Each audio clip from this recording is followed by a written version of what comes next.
Базар Коргон районундагы аймактык оорукана туурасында мурда кийин коомчулукта көптөгөн сын пикирлер айтылып жүрөт. Жанаша жайгашкан Нокен районундагы аймактык ооруканага салыштырышат. Анткени Нокен районундагы аймактык оорукана областта эмес, республикада алдыңкы орунда турган ооруканалардын бири экендигин элдин баары билет. Эмне үчүн бирдей шартта турган эки ооруканада абал бирдей эмес экендигин билүү максатында Базар Коргон районундагы аймактык ооруканага атайын барып, жетекчиси менен чын дилден ачык айкын баарлашып кайттык. Элет турмушу программасынын бүгүнкү чыгарылышында биз мына ушул Базар Коргон районундагы аймактык оорукананын учурдагы абалы туурасында кенен сөз кылабыз.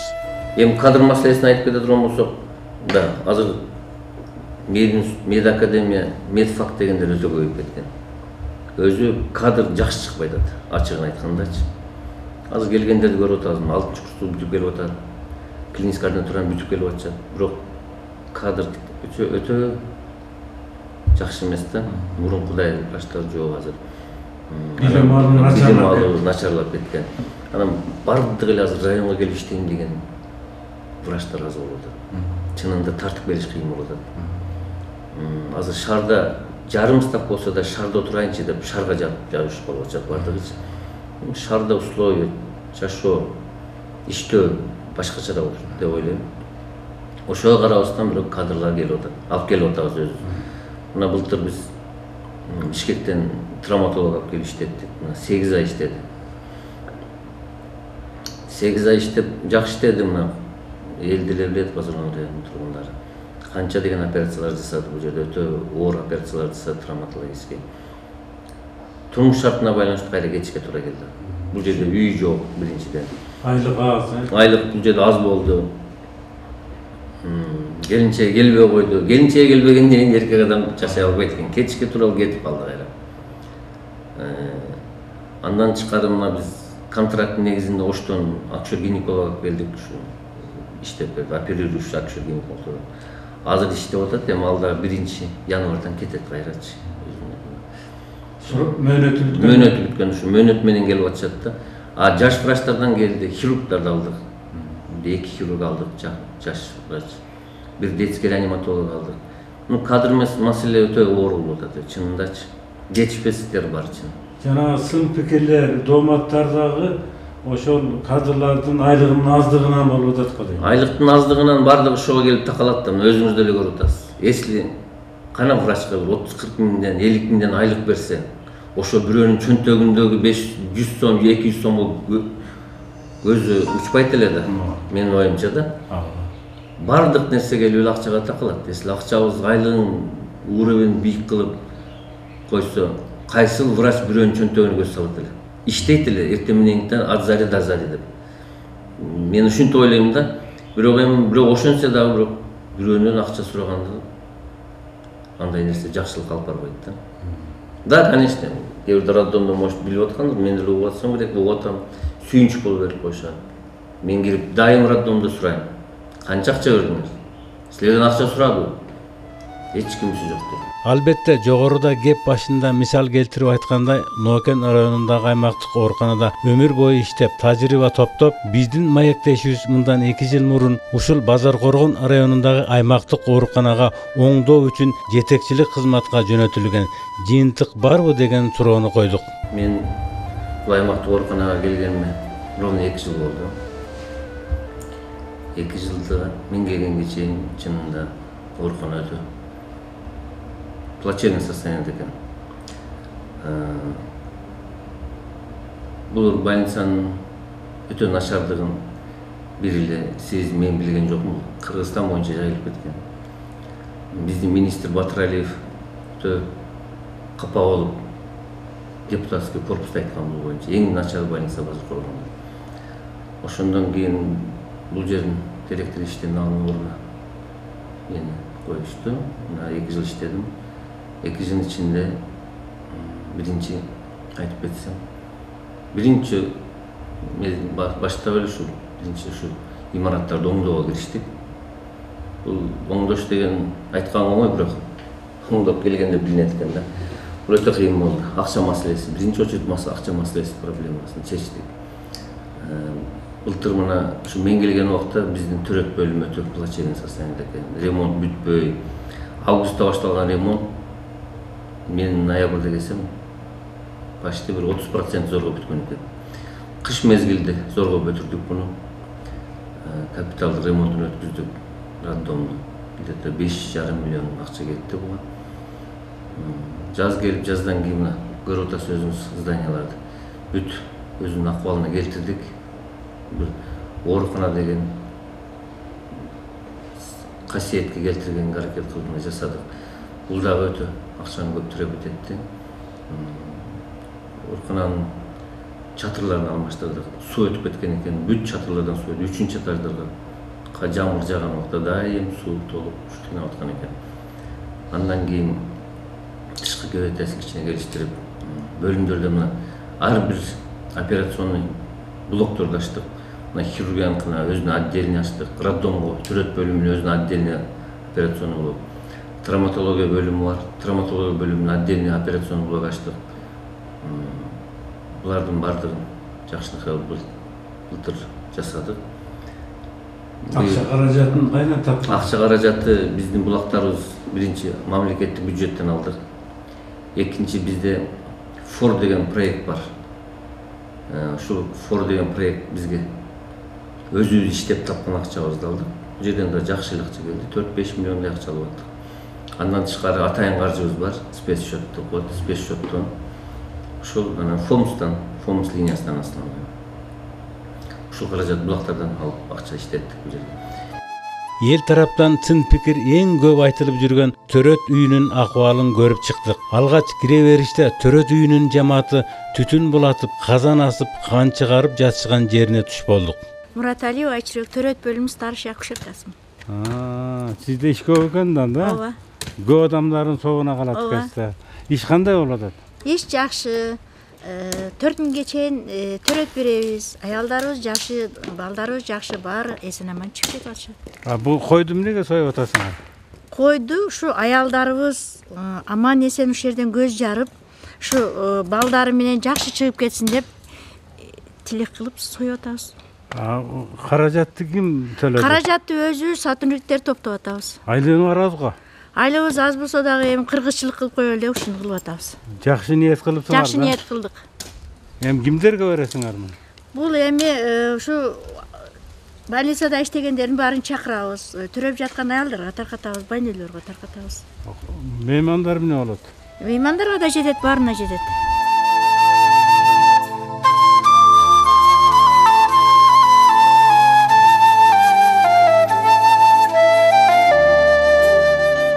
Мен Сайкал Эрнисбековна Омурзакова, ушул жердин төрөт бөлүмүнүн башчысы. Канча болду иштеген? Бул жерде иштегениме 4 ай болду. Мен сизге мындай суроода буга чейин Базаркулдун районундагы төрөткана сын пикирлер көп айтылчу да. Азыркы абалыңар кандай? Дооматтар айтылбай атабы? Азыркы учурда дооматтар жок, аябай төрөттөр көбөйгөн. Осложнение деп коебуз. Алар азайды, балдардын өлүмү азайды. Жокко эсе. Такыр эле жокко эсе. Энелердин өлүмү бир да катталган жок бул жылы. Убагында жардамды көрсөтүп атабыз медициналык жактан. Ушундай. Бардык дары-дармектер жетиштүүбү? Дары-дармектердин баары жетиштүү. Оборудование медициналык баардыгы жетиштүү бизде. Медайымдар да жетиштүү, Медайымдар да жетиштүү. Маселе жок эч кандай. Проблема азыркы учурда көйгөй жок. Шарттарыңар кандай? Шарттар биз коюлган маселелердин баардыгы 2 айдын ичинде чечилип берилет постоянно. Балдардын төрөлүшү кандай болуп атат? Балдардын төрөлүшү бул азыркы учурдун көйгөйү, конечно. Себеби биздин аялдар миграциянын эсебинен көбүнчө Россиядан келип учетко турушпайт. Убагында дарылоосун алышпайт, каны аз. Давлениясы бийик болуп келгендер, кан басымы бийик болуп келгендер аябай көп. Россиядан келип атат. Ооба, көбүнчө миграциянын эсебинен. Бияктагылар кандай? Бияктагылардан деле албетте осложнениялар болот, бирок көбүнчө учетко туруп убагында немесин алгандар. Бул кандай болот? Бул бала айына 7 эле ара туулган бала. Ара туулган бала. Качан төрөлдү? Кече туулган. Кече күндүзү. Каяктан келди булар? Ушул жерден эле келген. Базар болгон. Ара төрөлүүнүн себеби эмнеде, сиз билесизби? Ара төрөлгөндүн себеби бул биринчи себептен инфекция. Убагында лечение албай, убагында көрүнбөстөн, же суусу кетип калат, же болбосо ошо жатын моюнчасы эрте ачылып, ушундай төрөт эрте болуп кетет. Тукум куучулуктан эмеспи? Тукум куучулуктан эмес. Бул өзүн алып жүрүштөн эле экен да. Ооба. Бул бүгүн келди. Кече келди. Кече келсе жакшы акыбалы. Акыбалы жакшы, абалы жакшы. Уулбу кызбы? Анысы сиздер албайт да, мальчик. Мальчик, аты ким экен? Аты кой элек. Аты кой элек да. Кыргыздын тукуму уланып атыптыр да. Ооба. Силерге ийгилик болсун. Мен Хайдарова Гүлбахар, Советский суу башы айылынан келдим. Келсем бул жердин немелери жакшы, врачтары. Келсем ушул жерде Сайкал эже деген врач жакшы кабыл алышты. Жакшы карашты. Анан ал эми немеси врачы Шайыр эже деген эжеке деле жакшы карады. Келип койсоңуз Шайыр эже. Бу мени ал эми врачы. Өзүмө врачым Сайкал эже, келип коюң сиз деле. Ушуларга абдан ыраазымын. Чоң рахмат. Жакшы карашты, жакшы кабыл алышты. Санитарка, медсестра, кыздар бардыгы жакшы. Бардыгына ыраазыбыз, рахмат.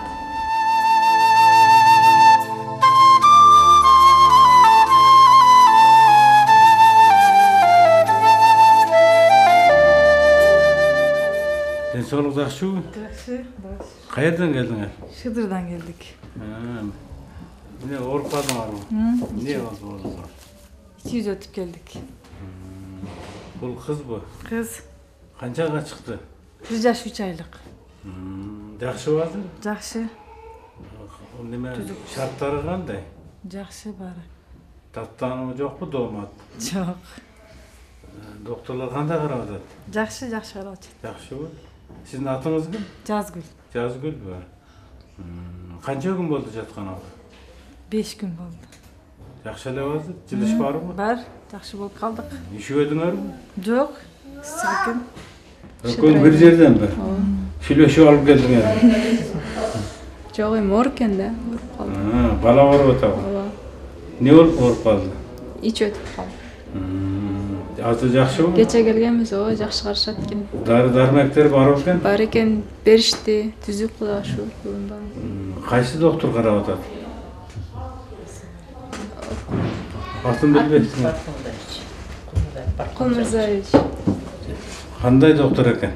Жакшы экен. Билеп экен өз ишин? Бардыгын билет экен, ооба, түшүндүрүп, бизге кайра кирип кабар алып, жакшы карашат. Биринчи келишиңерби? Ооба. Мурда дагы келдиңер беле? Жок. Мында укчу элеңер бу жерде кандай экенин оорукананын? Ооба деле. Кандай деди? Жакшы эле, азыр аябай жакшы өзгөрүүлөр, жакшы болгон, шарттары бардыгы бар, ысык суулар чыгат. Мурдакыга караганда шарты жакшы. Тамагыңар кандай? Тамагы жакшы, 3 маал ысык тамак беришет. Үйдөн дагы келет, Бул бети кызарып калып турбу? Бет кызарганды ысыгыраак чаткырып койдум. Өзү ошондой да? Ооба, өзү ошондой. Кыргыздын балдары ушундай болуш керек. Бул инфекция бөлүмү ушу кышка толук даяр. Быйыл 2018-жылы бөлүм толук капиталдык ремонт өтүп, чатыры жаңыланды. Ички бөлмөлөргө суу киргизилди. Коридорлор кафелденди толук.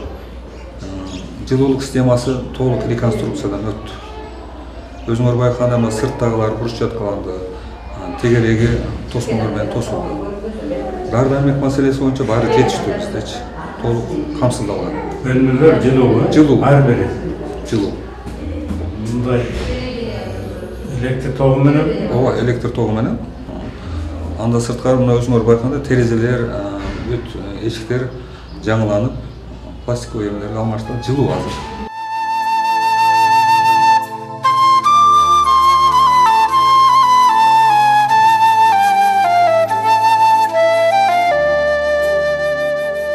Ушул физия бөлүмүнүн мейрбаны болом. Мамадали Төрайым. 30 жыл иштеп койдуңузбу? Ооба. Өтө тажрыйба көп экен да. Кудай кааласа. Ток менен дарылайт турбайсызбы? Ток менен ооба. Бул каяктан келген оорулуу?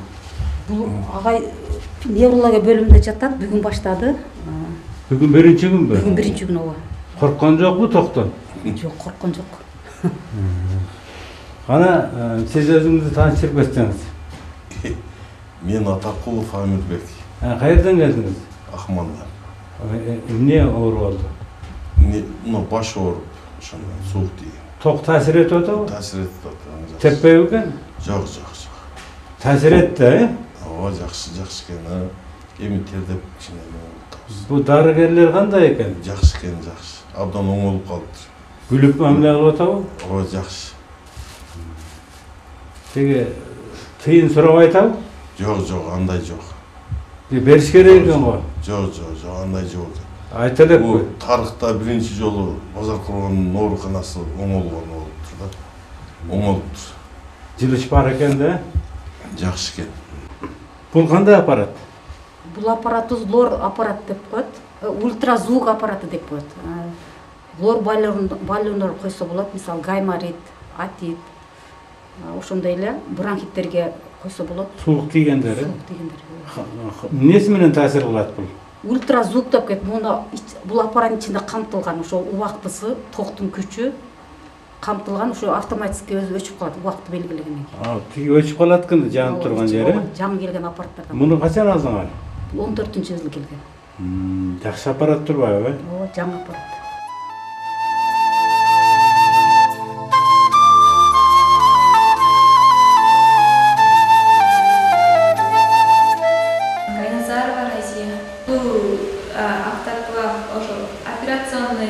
Инструменттерди, бикстерди стерилизация этип, ошол аппаратка салып, стерилизация болот да. Бул жерде стерилизационное отделение. Ушинтип, эки аппаратыбыз бар. ПК-75, ПК-100 деген аппараттарыбыз бар. Сухожировой аппаратыбыз бар. Бунда лабораторный немелер болот. Пробирка, стекло, ушундай нерселерди ушул неме сухожировойго салабыз.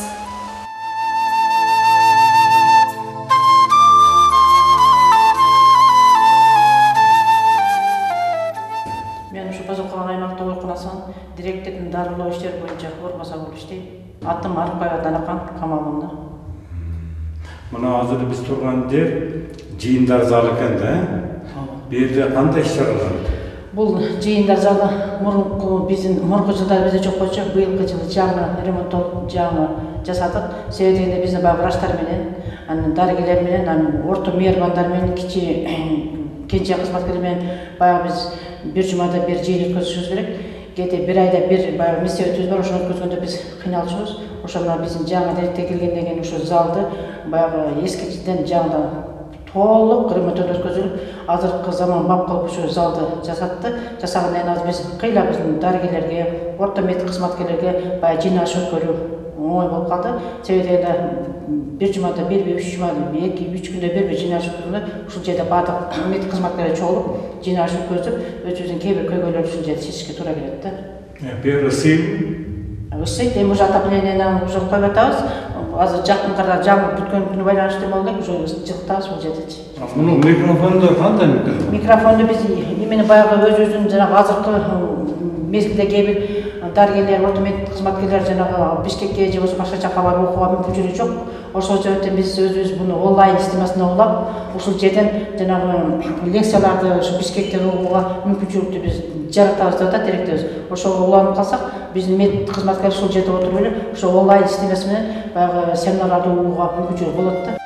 Оорукананын жетекчисинен күчтүү дарыгерлер жөнүндө сураганыбызда, ал бизде күчтүү анан алсыз деген дарыгерлер жок, баарыбыз бирдейбиз деп айтты. Бирок көпчүлүктүн пикирин угуп көрүп, ооруканада неврология бөлүмүнүн башчысы Мухиддин Сайдуллаевдин мыкты дарыгер экенин билдик. Сизди эң күчтүү доктор дейт го, чынбы? Аны эл баа берет да. Эл айткан болсо жакшы. Сиздин эсиңизде калган ушундай учурлар барбы? Ушундай катуу келип анан айыгып кеткен. Учурлар бар, андайлар көп болгон. Мурун мен реанимацияда иштегенмин да. Инсульттар. Мына мисал комада жаткан 5-6 инсульттар бар. Азыр кадимгидей басып жүрөт. Комадан чыгып келип көзөмөлдөп турушат. Күчтүү доктор болуш үчүн не кылыш керек? Жаштарга айтар сөзүң. Жаштарга ар дайым мен өзүм деле айтам. Күчтүү доктор болуш үчүн адам өзүнүн үстүндө иштеш керек да. Мына мисал үчүн келип ооруду көрдүңүзбү? Анан көрүп мышление кылыш керек да, ойлонуш керек. Эмне кылсак ушу оорулук жакшы болот. Бул механизмди каягага таасир кылышыбыз керек. Күнү түнү иштешке туура келет. Күнү түнү иштеш керек. Айлыгы аз бирок. Эми күнү түнү иштеш керек. Консультация болот, түндө чакырганда келебиз. Анан балдарды үйрөтүп атабыз, жакшы эле балдарды. Айлык аз болсо иштегиси келбей калат да күнү түнү. Жок, эми аны өкмөт уровунда чечиледиген маселе да, маселе коюлуп атат. Өкмөт уровунда мугалимдер, врачтардын айлыгы, анан айыл өкмөт жактан жаш врачтарга тиги участка берүү, ушундай маселелер эми көтөрүлүп атат. Жакшы болуп калыш керек. Жакшы болот деп үмүттө туралы. Сизге рахмат чоң. Жыйынтыктап айтканда, жалпысынан Базар Коргон райондук аймактык ооруканасында абал начар деп айтууга негиз жок. Ысык суу, муздак суулары бар, дааратканалары ичинде иштейт. Заманбап жабдыктар, шаардагыдай шарттар түзүлгөн. Жамаатта ынтымакчылык өкүм сүрөт. Болгону ар бир дарыгер өз ишине жоопкерчилик менен мамиле жасаса деген гана ойду айткыбыз келет.